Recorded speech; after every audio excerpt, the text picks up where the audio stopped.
मी ह्याच्यात एक point out करू शकते दादा. आणि परवा जाऊन वॉर्ड ऑफिसरला भेटलेलो. ते बोलले की रोज जेसीपी घेऊन फिरेल मी, रोज सर्वांच्या धंदे बंद करायला. हा, तर ऐका ना, इलेक्शनचं टाइम संपला, मी जेसीपी घेऊन फिरतो. आता माझ्याकडे व्हिडिओ एक प्रूफ आहे. काल आली व्हिडिओ काढून गेली, आज आली व्हिडिओ काढून, सर्वांचे धंदे चालू. आणि मी तुम्हाला लिहून देते, माझ्याकडून लिहून घ्या, गॅरंटी सांगते.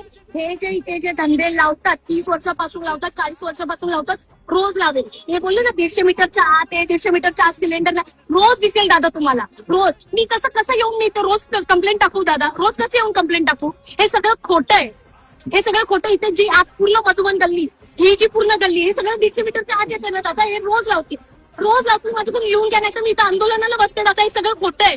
तुला आंदोलन करायची गरज नाही. मी एवढं सांगतो तेवढी सोपी प्रोसेस. तुझी एक टपरी बनव, टपरी लाव, उद्यापासून रोज धंदा करायचा, काही अडचण नाही. राहू द्या, टीम आहेच.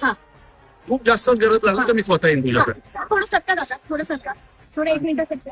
हे बघा, त्या लोकांनी टपरी कशी टाकली आहे, अशी आडवी टपरी टाकली, ह्याला चिपको. हे एवढं जर आपण तोडलं आणि ही टपरी जर आत बसवली, हा मग मी इथं बसवते. त्याच्यावरती लाव, त्याच्यावरती लाव आणि एक माणूस इथं द्यायला ठेव. ठीक आहे, त्यांच्या कुठल्याही प्रॉपर्टीला हात लावायचा नाही, कुठलीही प्रॉपर्टी तोडायची नाही. जी आहे का आता हा एवढा पॅच तर बिनकामाचा आहे, बरोबर आहे. बरोबर, एवढा पॅच मध्ये कशी काय बसवता येईल तेवढी बसवली. ठीक आहे, बाकी आयुक्तांची साहेब बोलतो. ठीक आहे, चालेल चालेल. लढायचं नाही, रडून व्हिडिओ करायचे नाहीत.